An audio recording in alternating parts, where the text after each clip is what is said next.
Hello കൂട്ടുകാരെ, ഇന്നത്തെ പ്രൊമോയിൽ നമുക്ക് കാണാൻ കഴിയുന്ന അങ്ങനെ നമ്മുടെ സുഭാഷേട്ടൻ പെണ്ണൊക്കെ കണ്ടിട്ട് കാറിൽ തിരിച്ചു പോണ സമയത്ത് നമ്മൾ നിധി ചോദിക്കുകയാണ്, അല്ല ആ ഐശ്വര്യയുടെ കൂടെ വന്ന ചെക്കൻ ആരാ സുഭാഷേട്ടാന്നൊക്കെ ചോദിക്കുന്നുണ്ട്. ആ സമയത്ത് സുഭാഷ് ഇങ്ങനെ ആലോചിച്ചിട്ട് പറയുന്നുണ്ട് ബെസ്റ്റി എന്നാണ് പറഞ്ഞതെന്ന് പറഞ്ഞു. ബെസ്റ്റിയോ? ആ അപ്പോൾ എന്താ സുഭാഷേട്ടൻ ചോദിക്കേണ്ടത്, എന്താണ് അതിൻ്റെ അർത്ഥം എന്ന് പറയുന്ന സമയത്ത് നമ്മുടെ സുധീഷ് പറയുന്നുണ്ട്, ഫ്രണ്ടിനേക്കാൾ മീത് കാമുകൻ്റെ താഴെയാണ്, ഏകദേശം കാമുകൻ്റെ തുല്യമാണെന്നൊക്കെ പറയുന്നത്. ഇതൊക്കെ കേൾക്കുമ്പോൾ നമ്മുടെ സുഭാഷേട്ടൻ പറയുന്നുണ്ട്, ഞാൻ അങ്ങനെ ഒരു പെണ്ണിനെയും കുറിച്ച് പറയാറില്ല, പക്ഷേ എനിക്ക് എന്തായാലും ഈ പെണ്ണ് വേണ്ട നിധിയെ എന്ന് പറയുന്നുണ്ട്. നിധി പറയുന്നത് ആയിക്കോട്ടെ, സുഭാഷേട്ടന് ഇഷ്ടം പോലെ ചെയ്യാം, സുഭാഷേട്ടന് ഇഷ്ടമില്ലെങ്കിൽ നമുക്കിത് വേണ്ട, നമുക്ക് വേറെ എന്തെങ്കിലും ആലോചിക്കാമെന്ന് പറഞ്ഞിട്ട് എന്തായാലും വീട്ടിലേക്ക് എത്തുന്നുണ്ട്. ആ സമയത്ത് നമ്മൾ നിധി പറയുന്നുണ്ട് സുധീഷിനോട്, എനിക്ക് എന്തായാലും കുറച്ച് സംസാരിക്കാണ്ടെന്ന് പറഞ്ഞ് പുറത്ത് കൊണ്ടുപോകുന്നുണ്ട്.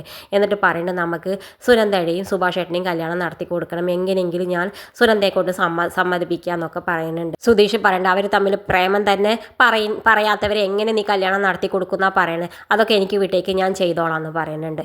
എന്തായാലും പിന്നെ കാണിക്കുന്നത് നമ്മുടെ സുനന്ദ രാത്രി സുഭാഷ് കാണാൻ വരുന്നുണ്ട്. ആ സമയത്ത് നമ്മുടെ സുധീഷും ഭാസ്കരനും കൂടി പറയുന്നുണ്ട്, ഇനി മേലപടിക്ക് വരരുത്, ഞങ്ങൾക്ക് വയ്യ, ഇനി പോലീസ് സ്റ്റേഷനിൽ കയറാമെന്നൊക്കെ പറയുന്നുണ്ട്. ആ സമയത്ത് നമ്മുടെ സുഭാഷും പറയുന്നുണ്ട്, ഇനി ഇങ്ങോട്ട് വരണ്ട മോളെ, എൻ്റെ നന്മയ്ക്ക് വേണ്ടിയിട്ടാണ് പറയുന്നത്, നിൻ്റെ അമ്മയുടെയും അച്ഛനെയും പറഞ്ഞ ആളെ കല്യാണം കഴിച്ചോ എന്നൊക്കെ പറഞ്ഞിട്ട് ഇറങ്ങിപ്പോകാൻ പറയുന്നത്. ഇതൊക്കെ കേൾക്കുമ്പോൾ നമ്മുടെ സുനന്ദയ്ക്കാണെങ്കിൽ വല്ലാത്ത വിഷമമുണ്ട്. എന്നിട്ട് പിറ്റേ ദിവസം അമ്പലത്തിൽ വെച്ച് നമ്മുടെ നിധിയോട് പറയുന്നുണ്ട്, എനിക്ക് സുഭാഷേട്ടൻ എന്നെ വീട്ടിൽ വിട്ട് ഇറങ്ങിപ്പോകുന്നത് കേട്ടിട്ട് എനിക്ക് വല്ലാത്ത വിഷമമായി എന്ന് പറയുന്നുണ്ട്. ആ സമയത്ത് നമ്മൾ നിധി പറയുന്നുണ്ട്, സുഭാഷേട്ടന് നിന്നോട് ഇഷ്ടമില്ലാഞ്ഞിട്ടല്ല, പക്ഷേ നിനക്കൊരു ചീത്തപ്പേര് വേണ്ട വിചാരിച്ചിട്ടാണ്, നിനക്ക് സുഭാഷേട്ടന് ഇഷ്ടമാണെങ്കിൽ നീ പറ, ഞാൻ ഈ അമ്പലത്തിൽ വെച്ച് നിങ്ങളെ വിവാഹം നടത്തി തരാമെന്നൊക്കെ പറയുന്നുണ്ട്. എന്തായാലും സുനന്ദ സമ്മതിക്കുന്നുണ്ട്.